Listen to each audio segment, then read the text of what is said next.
Hi guys, welcome to What to Cook Next. In today's episode, we are going to prepare roasted butternut squash and leek sauce. As you see in the picture, it's pretty thick. I like the sauce to be really thick. You can also make it thinner. It's excellent with pasta or also as a dip. Here are my vegetables.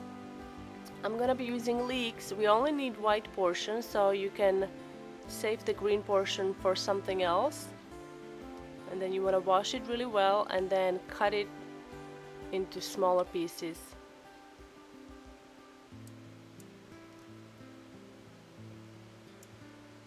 So now we're ready to prepare butternut squash. I'm using butternut squash from the garden that we grew ourselves. I like to cut it up into smaller pieces so I can hold it in my hand, and I feel like it's easier to peel that way. Because a lot of people ask me, how do you peel it? It's so hard to peel. I don't like to peel it. So I think that's the way to go. And then you can just chop it up into smaller chunks.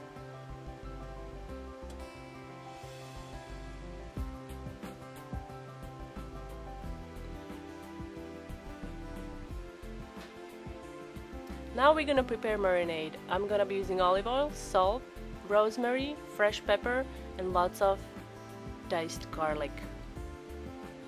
I also have here chicken broth that we'll be using later on. To prepare the marinade, whisk together olive oil and all of the dry ingredients.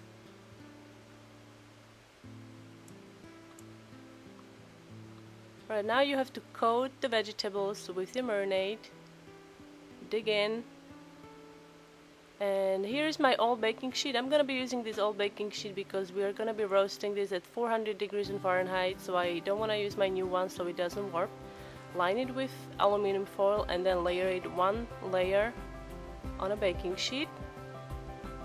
Now I'm gonna add chicken broth.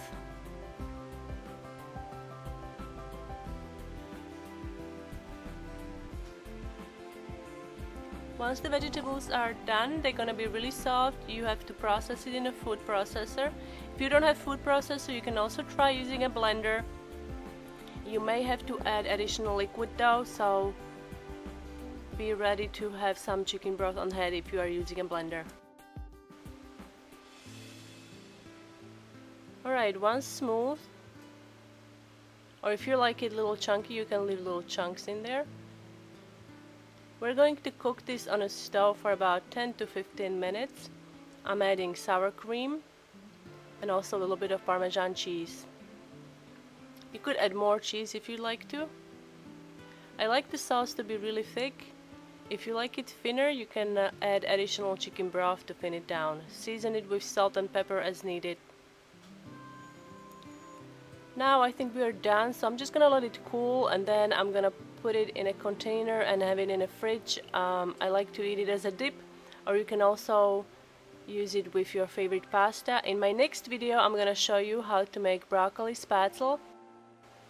Thanks for watching What to Cook Next, and I'll see you next time.